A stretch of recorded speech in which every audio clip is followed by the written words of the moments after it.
titignan natin kung mamaya sa Skyway kung may traffic ba sa ibabaw. Malalaman natin yan. Ano ba ngayon, Monday? By the way, today is January 11 and Monday.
Tayo ng Skyway.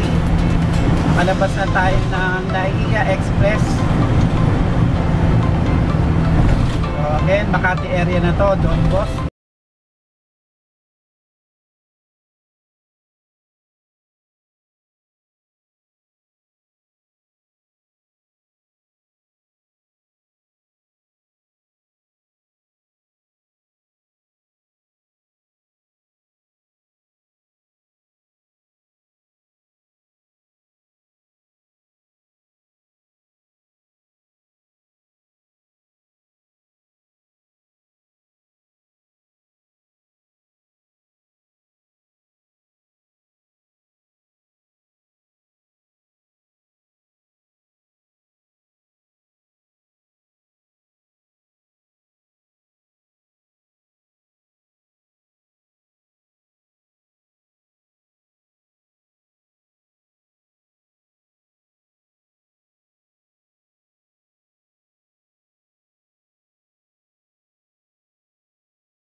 1:05.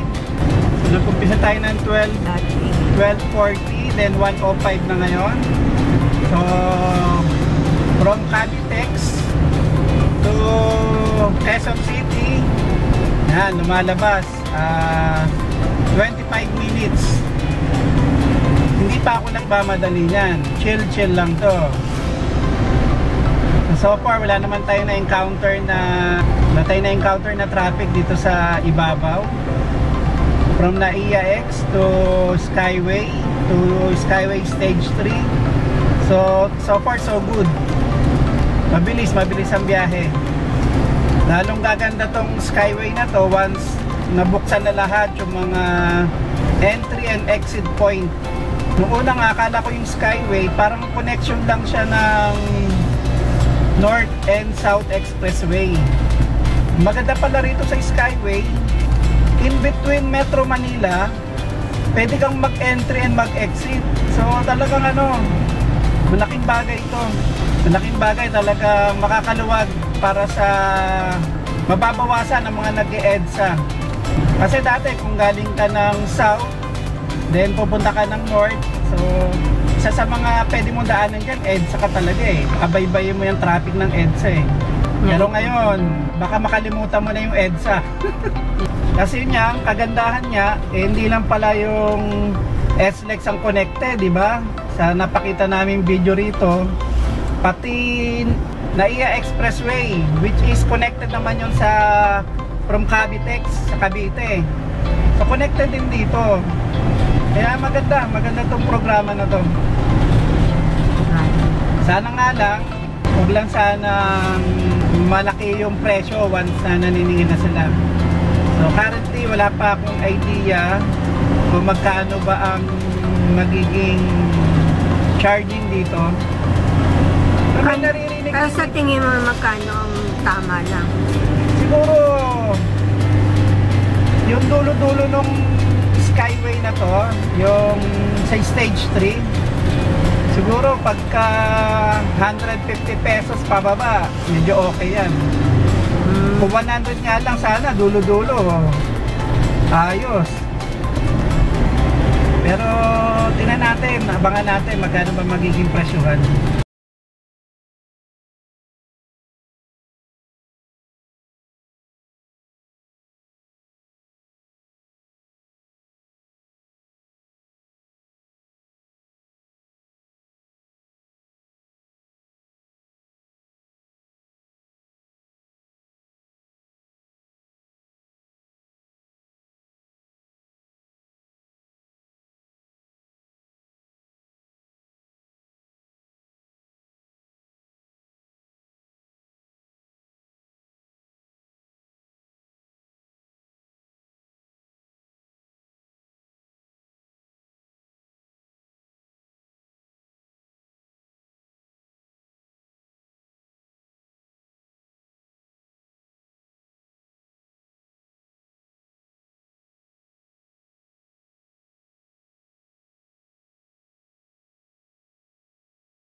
NLEX na tayo, babaybayin natin ang dulo ng NLEX.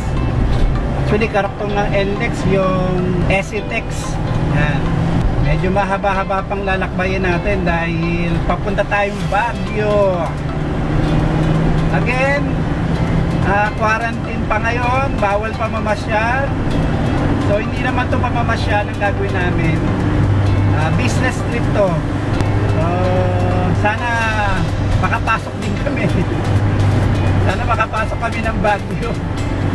Yun lang ang doon, no?